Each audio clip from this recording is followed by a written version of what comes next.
Hello everyone, स्वागत है आपका हमारे चैनल पे। और आज हम लोग देखेंगे अपने न्यूज़पेपर को। सबसे पहले आइए, जब आर्टिकल पढ़ते हैं तो यहाँ पे इंपॉर्टेंट न्यूज़ देखने को मिलता है। विदेशी जो निवेशक होते हैं, फॉरेनर इन्वेस्टर जो होते हैं, उनके बारे में ये आर्टिकल छपा हुआ है। अगर हम लोग बात करें कि इन्वेस्टमेंट जो है ना, दो प्रकार का होता है। एक होता है एफडीआई और एक होता है एफपीआई। ठीक है, दो प्रकार के एफडीआई होते हैं। दोनों जो है उसके बारे में फर्क पूछता है एग्जाम में। तो एफडीआई के बारे में देख लीजिए, लॉन्ग टर्म होता है। ठीक है, ये शॉर्ट टर्म होता है। ये वोलेटाइल नेचर का होता है। एफपीआई वाला वोलेटाइल मतलब इसका निकलने का, आने का मतलब कोई फिक्स टाइमिंग नहीं होता है। जब मन तभी निकलता है, वो डिपेंड करता है अदर फैक्टर पे। ठीक है, तो अभी यहाँ पर देखेंगे मेंस वगैरह में पूछता है कि जो इन्वेस्टमेंट है वो किन चीज़ों से प्रभावित होता है। तो आप देख रहे हैं यहाँ पे, जो इजराइल और ईरान के बीच में जो चिंता चल रहा है, जो युद्ध की स्थिति जो बनता दिख रहा है ना, उसके कारण से भी इन्वेस्टर के अंतर्गत क्या होता है, अंदर में एक जो है डर का भय बन जाता है। इसलिए क्या करते हैं इन्वेस्टर, उन एरिया से, उन क्षेत्रों से, उन देशों से पैसा निकाल के किसी अदर देशों में लगाते हैं। जैसे भारत में भी आप देखोगे तो यहाँ पे इन्वेस्टमेंट जो है, और कच्चा तेल का जो कीमतों में जो तेज वृद्धि हो रहा है ना, इन चीज़ों से भी इन्वेस्टमेंट प्रभावित होता है, इफेक्टिव होता है। और चीनी बाजार का जो मजबूत जो प्रदर्शन है ना, इन कारणों से भी क्या होता है, यहाँ पे वो होता है, फैक्टर डिसाइड होता है कि किस देश में हमें इन्वेस्टमेंट करना चाहिए, किस देश में नहीं करना चाहिए। तो मेंस में पूछता है कि प्रभावित करने वाले जो फैक्टर हैं उनके बारे में आप टिप्पणी करें। तो प्रभावित करके ऐसा फ्लो चार्ट बनाना है, यहाँ पे बता देना है जो वेस्टर्न, जो एशिया में जो युद्ध चल रहा है उसके कारण से भी इन्वेस्टमेंट में जो है अनिश्चितता का डर बना हुआ रहता है। फिर जो क्रूड ऑयल होता है, क्रूड ऑयल उसका प्राइस अगर बढ़ जाएगा तो उसमें भी एक इन्वेस्टर जो होते हैं उनके अंदर डर का माहौल बना जाता है। किसी अदर कंट्री में अगर मान लीजिए ज़्यादा इंटरेस्ट रेट वगैरह दे रहा है तो लोग वहाँ इस कंट्री से निकाल के दूसरे कंट्री में इन्वेस्ट कर देते हैं। ठीक है, आपने भारत का केस देखा होगा, जब अमेरिका में रेट ऑफ इंटरेस्ट जब बढ़ा दिया गया था तो जितने भी इन्वेस्टर थे वो लोग भारतीय जो स्टॉक मार्केट से पैसा निकाल के अमेरिका में वहाँ पे क्या किए थे, इन्वेस्ट किए थे। ठीक है, इस चीज़ को याद रखिएगा। एक टर्म आपने देखा होगा ग्रीन फील्ड, आपने सुना होगा, एक होता है ब्राउन फील्ड। देखिए, अगर आप नया एस्टैब्लिश कर रहे हैं कोई कंपनी वगैरह का, ठीक है, तो उसको ग्रीन फील्ड कैटेगरी में रखते हैं। लेकिन जो ब्राउन फील्ड होता है, जो मान लीजिए पुराना ही फैक्ट्री था या कंपनी था, वो बंद पड़ा हुआ था, उसको फिर से जो यहाँ पे ऑपरेट करने के लिए जो आप इन्वेस्टमेंट वगैरह करते हैं तो उसको जो यहाँ पे ब्राउन फील्ड का कैटेगरी में रखा जाता है। तो ये दो फर्क याद रखिएगा, दोनों की एग्जाम में क्वेश्चन पूछे जाते हैं। ये जो है क्लिप मैंने आपके लिए लगाया है। एफडीआई क्या होता है, foreign direct investment, full form याद रखिएगा। एफपीआई का क्या होता है, फॉरेन पोर्टफोलियो इन्वेस्टमेंट। दोनों क्या है, इन्वेस्टमेंट का टाइप है। ये जो है ना, देखिए एफडीआई क्या होता है, रिप्रेजेंट द मोस्ट सस्टेनेबल, मतलब सस्टेनिशियल और इंड्योरिंग इन्वेस्टमेंट होता है। मतलब कहने का मतलब ये लॉन्ग टर्म होता है, सस्टेन करने वाला होता है। ठीक है, एफपीआई की अगर बात करें तो शॉर्ट टर्म होता है। मैंने अभी बात किया था ना, शॉर्ट टर्म इन्वेस्टमेंट होता है in a financial asset without seeking the significant influence over the companies invested. तो हो गया, FDI involve the long term commitment, long term commitment होता है and business interest in a foreign country. Okay, FI aim to diversify investment. FI में क्या होता है, diversify investment देखने को आपको मिलता है। मान लीजिए मेरे पास 100 रुपया है तो मैंने 10 रुपये इस शेयर में लगा दिया, 20 रुपया किसी और मार्केट में लगा दिया, ऐसा करके यहाँ पे डाइवर्सिफाई देखने को मिलता है। लेकिन एफडीआई में जो है ना, यहाँ पे डाइवर्सिफाई नहीं देखने को मिलता है। क्लियर है, तो ये फर्क आप समझ के रखेंगे, फुल फॉर्म वगैरह याद रखेंगे। अब आते हैं यहाँ पे हमारे देश में जो है ना, आपको पता ना हमारा देश जो है ना, उत्सव देशी जो देश है, मतलब यहाँ पे उत्सव का एक देश है। हर हमारे देश में इतने डाइवर्सिफाई है, इतने विभिन्न धर्म और यहाँ पे लोग रहते हैं, रिलीजन के लोग रहते हैं। और हमारे देश में जो है यहाँ पे आपको कल्चरल डाइवर्सिफाई बहुत ज़्यादा देखने को मिलेगा। कहते हैं ना कि एक कोश में भाषा और एक कोश में पानी और 8 कोश में भाषा बदल जाता है, आपने सुना ही होगा। तो यहाँ पर देखने को मिलेगा, जब मैंने इस आर्टिकल को पढ़ा था, सिंदूर खेला क्या होता है आपको वेस्ट बंगाल में देखने को मिलेगा। ये माँ दुर्गा का प्रतिमा है और विसर्जन के वक्त, जब विसर्जन होता है 9 दिन के बाद, तो यहाँ पर सिंदूर खेला का यहाँ पे आयोजन होता है। ठीक है, एक ये याद रखिएगा सिंदूर खेला। और दूसरा है धुनुची नृत्य। पूछ सकता है कि धुनुची नृत्य जो है ना, क्या है, ये किस प्रकार का नृत्य है या किन महिलाओं के द्वारा इसको जो है परफॉर्म किया जाता है। तो ये धुनुची नृत्य आपने देखा होगा, बंगाली कल्चर में आपने देखा होगा। तो वहाँ पे एक जो धुवन होता है, एक धूप बता बत्ती होता है, उसको हाथ में लेकर जो वहाँ पर महिलाएं जो है डांस परफॉर्म करती है। ठीक है, याद रखेंगे आप, इसी को धुनुची नृत्य बोलते हैं। और सिंदूर खेला में क्या आप देख रहे हैं, महिलाएं जो है, ये सिंदूर जो है एक दूसरे को आपस में लगाते हैं यहाँ पे, इसी को सिंदूर खेला जो है कहा जाता है। और ये आपको विसर्जन के वक्त देखने को मिलेगा।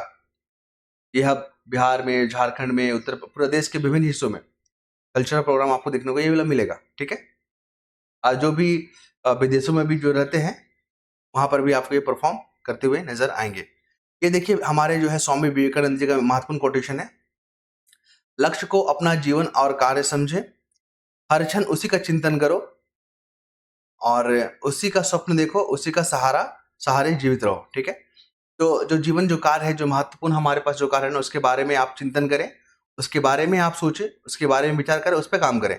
तो ये जो कोटेशन आपको कब काम आएगा, जब आपका एग्जाम में जब ऐसी पेपर होता है, ठीक है, या जीएस का पेपर में होगा, तो वहां पे आपको जो है इस तरह के कोटेशन आपको काफी हेल्प करेगा। ठीक है, चलिए नेक्स्ट मूव कर रहे हैं हम लोग यहाँ पे। तो ये आर्टिकल में आपको जानने को मिलेगा कि जो हमारा जो प्राइमरी एजुकेशन है, अपने सरकारी स्कूल का जो अव्यवस्था आपने देखा है और जो प्राइवेट स्कूल का जो आपने व्यवस्था देखा है, दोनों में कितना फर्क होता है। अगर आप सरकारी स्कूल में पढ़ने वाले बच्चों को 8 अगर क्लास में है, वो उसको 3 और 5 क्लास का स्टैंडर्ड का अगर क्वेश्चन जो सॉल्व करवाएगा ना, तो लोग सॉल्व करने में सक्षम नहीं होते हैं। तो हमारा जो शिक्षा पद्धति जो था, अभी आप देख रहे हैं सरकारी तंत्र में, ऐसा नहीं था। ठीक है, मुगलों से पहले की अगर हम लोग बात करें, जो मुगल आए थे हमारे देश में, ठीक है, और फिर ब्रिटिश लोग आए उसके बाद, उससे पहले जो हमारा जो देश का जो गुरुकुल जो पद्धति था, उसके बारे में इस आर्टिकल के बारे में जिक्र किया गया। गुरुकुल यहाँ पे हमारे अभी आप देखते हो ना, पनिशमेंट का आप देखते हो कि बच्चों को जो टीचर ने मारा पीटा, तो हमारे जो कल्चर में था, जो हमारा जो शिक्षा पद्धति था गुरुकुल वाला, उसमें डंडे का प्रावधान ही था। वहां पे मास्टर डंडे लेके नहीं बैठते थे, एकदम वर्तमान में आप देख सकते हैं। ठीक है, इस तरह के सरकारी स्कूलों में डंडे लेकर जो है बच्चों के साथ ट्रीट किया जाता है। वहां पे क्वालिटी एजुकेशन बिल्कुल एकदम खस्ता टाइप पे है। ठीक है, वहाँ का अगर आप बात करोगे, वहाँ की क्लास 8 का स्टैंडर्ड बच्चा का, और आप सरकार जो सीबीएसई बोर्ड होता है, ठीक है, वहाँ के बच्चों को आप 3-5 के बच्चे का बुक अगर पढ़ाओगे ना, तो पढ़ने में वो लोग सक्षम नहीं होते हैं। यहाँ तक मैंने देखा हुआ है इसको। ठीक है, चलिए, तो यहाँ पे बात करेंगे। एक तो ये हो गया कि हमारा जो गुरुकुल पद्धति था वो काफी अच्छा था। ठीक है, लेकिन यहाँ पे ब्रिटिश वाले लोग, फिर मुगल वाले लोग आके यहाँ पे क्या किए, हमारी जो शिक्षा पद्धति को यहाँ पे प्रभावित किए, इफेक्ट किए। दूसरा क्या है, द स्टोरी ऑफ सिविलाइजेशन, ये बुक का नाम है, द स्टोरी ऑफ सिविलाइजेशन। अगर किसी एग्जाम में अगर बुक के बारे में पूछता है ना, देखिए बुक तो बहुत सारे हैं, लाखों बुक पढ़े हुए हैं, तो क्या लाखों बुक का नाम याद रखेंगे, राइटर का नाम याद रखेंगे? नहीं। जो न्यूज में आ गया आप उसको ज्यादा इंपॉर्टेंस देंगे। जैसे कि द स्टोरी ऑफ सिविलाइजेशन, इस बुक में जो है हमारे भारतीय कल्चर के बारे में बात किया गया है। जितनी यूरोप में लैंग्वेज है ना, उस लैंग्वेज का जननी माता पता संस्कृत लैंग्वेज को कहा गया। इस बुक में आपको जानने को मिलेगा। हिस्टोरियन है, उन्होंने लिखा, उसका नाम याद रखिएगा, विलियम जेम्स डुरांट। इनका बुक का द स्टोरी ऑफ सिविलाइजेशन। ये सब जो है ना यूपीएससी में, यूपीपीसीएस में बहुत क्वेश्चन जो है देखने को मिलेगा। अगर बुक से अगर जुड़ा हुआ प्रश्न पूछेगा ना, तो यही सब क्वेश्चन को टारगेट करेगा। क्लियर है? फिर हम लोग बात करेंगे यहाँ पे मैकाले। आपने पता है ना, मैकाले जो है वर्तमान जो शिक्षा पद्धति है, जो ब्रिटिश काल में था, मैकाले ने इसका मसविदा तैयार किया था। यहाँ पर जो है ना हमारे गुरुकुल जो शिक्षा पद्धति था, उसमें चेंजेस किया गया, क्योंकि ब्रिटिश लोग को यहाँ पर राज करना था। ठीक है, तो लोग पता था कि अगर यहाँ पे अगर राज करना है, तो यहाँ पे तोड़ने वाला काम करना होगा हमें। ठीक है, डिवाइड एंड रूल वाला काम करना। तो इन लोगों ने क्या किया, जो एजुकेशन सिस्टम था हमारा, उस पर इन लोगों ने क्या क्या हमला किया। ठीक है, और आज आप देख रहे हैं ना, जिस तरह की बेरोजगारी आप देख रहे हैं, ये सब जो है ना, अगर आप हिस्ट्री में देखोगे तो वहाँ वहीं का देन है। हमारा देश पहले बेरोजगारी गरीबी से नहीं जूझता था, हमारा देश सोने का चिड़िया कहलाता था। लेकिन ये सब जो फॉरेनर लोग आए और हमारे देश की जो सिस्टम को यहाँ पे प्रभावित किए, इस कारण से भारत की जो स्थिति जो है आपको देखने को मिलेगा। क्यों? क्योंकि आजादी हुई हमें जो है लगभग कितने साल हो गए, 70+ ईयर्स हो गए, फिर भी हमारे देश में बेरोजगारी, गरीबी, ठीक है, अविकसित ऐसा देखने को मिल रहा है। लेकिन हमारा देश ऐसा नहीं था। हमारा देश, नालंदा यूनिवर्सिटी आपने देखा होगा, तक्षशिला आपने देखा होगा, ठीक है, और बहुत सारे ऐसे यूनिवर्सिटी हैं जहाँ पे विदेशों से लोग पढ़ने आते थे। भारत को विश्व गुरु कहा जाता था। ठीक है, इस मेंस में आपको आर्टिकल जो है काफी हेल्प करेगा, आपको ध्यान रखेंगे। अब आते हैं शेड्यूल कास्ट के बारे में। आपने शेड्यूल कास्ट कमीशन के बारे में नाम सुना ही होगा। देखिए, एक तरफ तो क्वेश्चन ऐसे पूछता है, नेशनल कमीशन हो गया, नेशनल कमीशन, ठीक है, जैसे कि शेड्यूल कास्ट का एक कमीशन होता है ना, फिर आपका एसटी वाला कमीशन होता है ना। तो आयोग जो बनाए जाते हैं, ये सब कॉन्स्टिट्यूशनल बॉडी है, बिल्कुल ये सब सारी जो है कॉन्स्टिट्यूशनल बॉडी है। अनुसूचित जाति आयोग जो है क्वेश्चन पूछा गया है, आर्टिकल 338 में आपको देखने को मिलेगा। ये क्या है कॉन्स्टिट्यूशनल बॉडी है। और इसके अध्यक्ष का नाम याद रखिएगा, किशोर मकवाना। ठीक है, 2 फैक्ट हो गया। अगर हम लोग बात करें तो शेड्यूल कास्ट में सबसे ज्यादा प्रॉब्लम जो है ना उत्तर प्रदेश में देखने को मिलेगा। कहाँ? उत्तर प्रदेश में सबसे ज्यादा मामला देखने को मिलता है, सबसे ज्यादा रिपोर्ट वहां पर किया गया है। दूसरा क्या है, जो जातिगत अत्याचार हो ना उसमें बिहार अव्वल में आता है। ठीक है, हम लोग इसलिए पढ़ रहे हैं क्योंकि national commission for schedule caste, national commission for schedule tribe, national commission for OBC, ये सारे जो है कॉन्स्टिट्यूशनल बॉडी है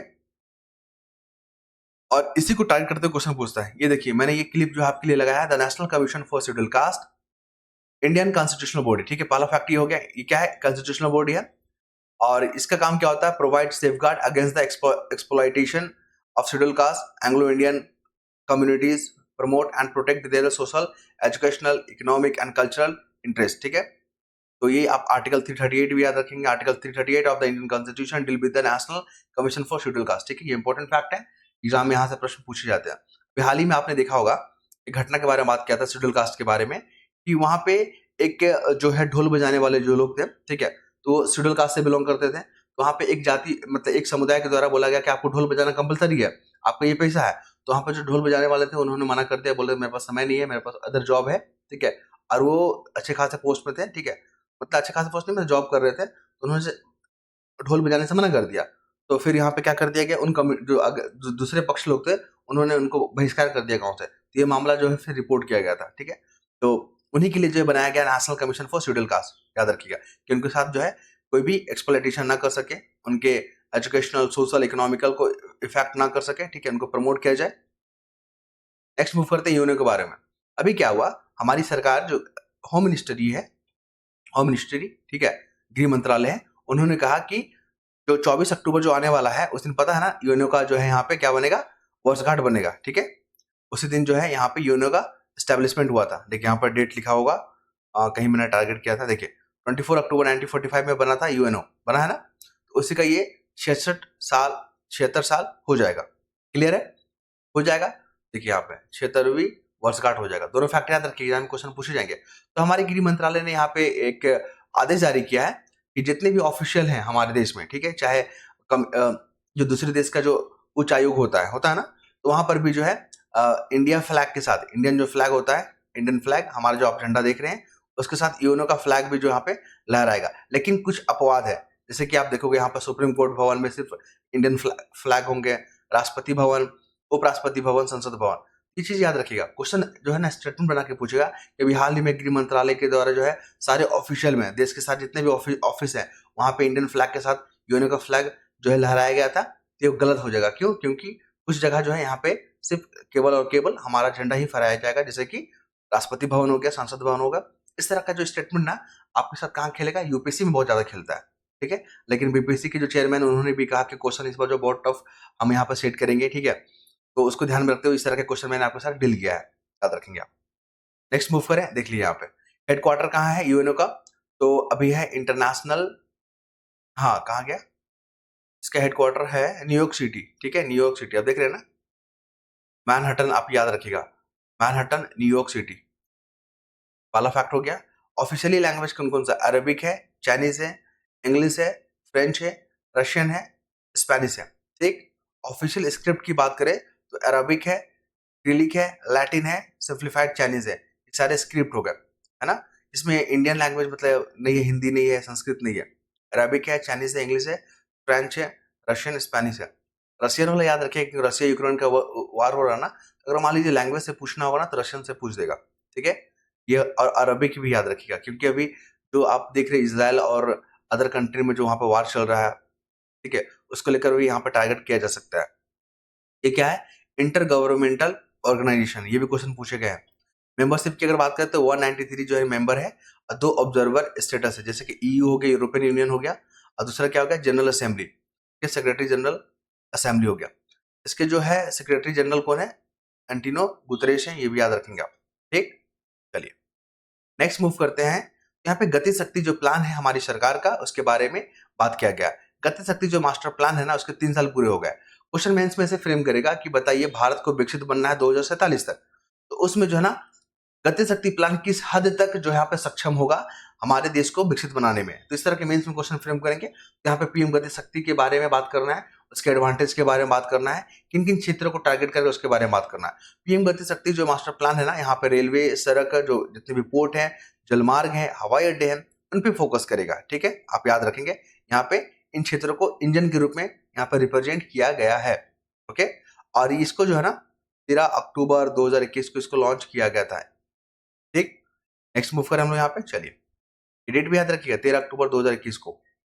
और ये संपर्क को, बहुउद्देशीय संपर्क को बढ़ावा देने वाला स्कीम है। ये सरकार ने लगाया चीन से आने वाले, देखिए अभी चाइना पे जो हमारा निर्भरता है, क्वेश्चन मेंस में फ्रेम करता है कि चाइना पे जो हमारा निर्भरता है, या करंट अकाउंट डेफिसिट हो गया, या हमारा ट्रेड जो बैलेंस है ना, ट्रेड जो व्यापार है, ट्रेड जो व्यापार है, हमारा जो व्यापार हो गया किससे, चाइना के साथ, वो डेफिसिट है। मतलब हम लोग ज्यादा इंपोर्ट करते हैं चाइना से, तो ज्यादा निर्भरता सही चीज नहीं ना है, क्योंकि पता ना गलवान का जो हमारा डिस्प्यूट चल रहा है, बाउंड्री को लेकर डिस्प्यूट चल रहा है। कभी कभी चाइना बोलता है कि अरुणाचल प्रदेश जो है चाइना का हिस्सा है, ऐसा हो सकता है, क्या पॉसिबल है? बिल्कुल नहीं है। ठीक है, तो आप इस चीज को ध्यान रखिए। पिछले बार बीपीएससी में क्या क्वेश्चन पूछ दिया था कि अभी हाल ही में जो है भारत का जो अरुणाचल प्रदेश है उसको जो है रिकॉग्नाइज किया है किस देश के द्वारा, तो वो अमेरिका था। अमेरिका ने कहा कि वो अरुणाचल प्रदेश जो है वो भारत का अभिन्न अंग है। ठीक है, क्योंकि चाइना वहां पे बार बार क्लेम करता है कि अरुणाचल प्रदेश जो है मेरा हिस्सा है, इसको याद रखिएगा। दूसरा बात करें यहाँ पे, केरल में एक जो पर्व मनाया जाता है विद्यारंभ, ये क्या होता है? जैसे कि हम लोग देखते हैं हमारे देश में 9वां दिन क्या बनता है, विजयदशमी बनता है ना, तो उसी प्रकार से एक जो वहाँ पे प्रोग्राम है, मतलब एक वहाँ पे कल्चरल जो है रीति रिवाज है, विद्यारंभ होता है। यहाँ पे क्या होता है, बच्चे को, जो 2-3 साल के बच्चे होते हैं ना, उनको प्रथम अक्षर लिखवाया जाता है। उनको जो यहाँ पे रीति रिवाज के माध्यम से विद्वान, लेखक, जो पुजारी, समाज के अन्य प्रमुख व्यक्तियों द्वारा मंदिरों में पूजा अर्चना की जाती है। सांस्कृतिक केंद्रों में बच्चों को आमतौर पर 2 से 3 वर्ष की आयु में हरि श्री गणपति नमः मंत्र के साथ अपना पहला अक्षर लिखवाते हैं। ठीक है, तो विद्यारंभ जो है ना बहुत अच्छा चीज है ये बच्चों में जो है यहाँ पे जो है यहाँ पे एजुकेशन के बारे में यहाँ पे सिखाता है ये चीज। जब भी एजुकेशन को लेकर क्वेश्चन पूछता है तो आप इस तरह के केरल का विद्यारंभ जो है यहाँ पे, या दक्षिण राज्य का विद्यारंभ के बारे में आप यहाँ पे बात कर सकते हैं। ठीक है, चलिए नेक्स्ट मूव करते हैं। शक्ति सैट मिशन पूछेगा कि शक्ति सैट मिशन क्या है? ये इसरो का मिशन है। किसका मिशन है? इसरो का। पहला फैक्ट याद रखिएगा। इसमें जो है ना लगभग 30 से 32 देश जो यहाँ पे पार्टिसिपेट करेंगे यहाँ पे।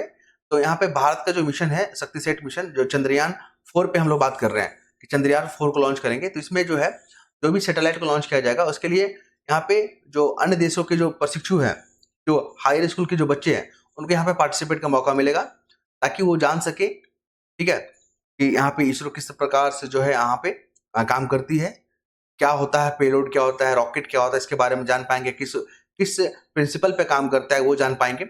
और इसमें पार्टिसिपेट लेने वाले जो देश हैं, ब्रिटेन हो गया, केन्या, ब्राजील, अमीरात अरब, ऑस्ट्रेलिया। कभी भी मेंस वगैरह में क्वेश्चन अगर आता है वीमेन एम्पावरमेंट के बारे में, तो आप यहाँ पे एग्जाम्पल में ये चीज दे सकते हैं शक्ति सेट के बारे में।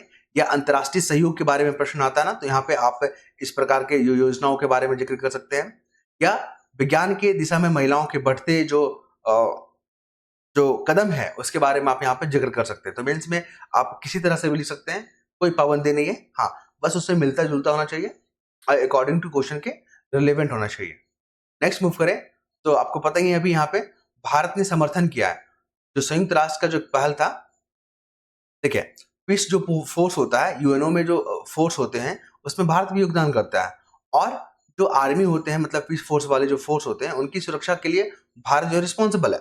भारत बोलता है कि उनका जो है रिस्पॉन्सिबल प्रायोरिटी है, क्योंकि अभी लेबनान यहाँ पर आप देख रहे हैं ना, और यहाँ पे इसराइल के द्वारा जो हमला किया गया है, यहाँ पे जो पीस फोर्स के जो यहाँ पे सैनिक तैनात हैं वो लोग घायल हो गए। तो भारत ने इनका जो समर्थन किया है कि इस तरह के हमला नहीं होना चाहिए। ठीक है, तो ये आर्टिकल याद रखिएगा। ब्लू लाइन क्या है? ब्लू लाइन क्या है? तो लेबनान और इसराइल के बीच में बॉर्डर डिसाइड करता है 124 किलोमीटर का। ब्लू लाइन 120 किलोमीटर का। ठीक है, याद रखेंगे आप।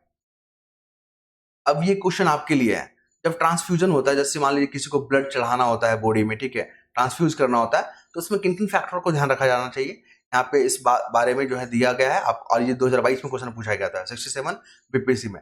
और ये नदी का जो बिहार में जो गंगा नदी जो रिवर पास करता है, यहाँ पे आप देख सकते हैं गंगा रिवर ये है, यहाँ पे घाघरा है, यहाँ पे गंडक है, यहाँ पे बूढ़ी गंडक है, बागमती है, कमला है, कोशी है, महानंदा। सीक्वेंस याद रखिएगा। ऐसे में पूछता है कि वेस्ट से ईस्ट की तरफ आप नदी को आप अरेंज करें। फिर यहाँ पे साउथ की अगर बात करें तो क्रमनासा हो गया, सोन हो गया, पुनपुन, फल्गु, क्यूल और अजय, ये नदी भी आपको जो है वेस्ट से ईस्ट की तरफ यहाँ पे क्या करना है, अरेंज करना है। एक ऐसे क्वेश्चन पूछ लेगा। दूसरा क्या है कि जो नॉर्थ से आने वाली जो नदियां हैं, जो साउथ से मिलने वाली नदियां, उसके बारे में भी जानकारी आपको रखना है। ठीक, समझ पा रहे हैं आप? नेक्स्ट मूव करें। ये बिहार का मैप है। यहाँ पर नेपाल आपको देखने को मिलेगा। नेपाल, नेपाल से कौन कौन सा जिला टच करता है? पश्चिमी चंपारण, पूर्वी चंपारण, सीतामढ़ी, मधुबनी, फिर उसके बाद सुपौल, अररिया और खगड़िया। वेस्ट बंगाल याद रखिएगा, क्योंकि वेस्ट बंगाल अभी डॉक्टर को लेकर बहुत चर्चा में है, तो पूछा जा सकता है। तो 3 जिला है, किशनगंज, पूर्णिया और कटिहार। यूपी भी याद रखिएगा, ठीक है। और पश्चिमी चंपारण हो गया, गोपालगंज हो गया, सिवान हो गया, सारण हो गया। सबसे ज्यादा एसटी का पॉपुलेशन, शेड्यूल कास्ट का पॉपुलेशन आपको यूपी में देखने को मिलेगा, ये भी याद रखेंगे। बक्सर, कैमूर, रोहतास।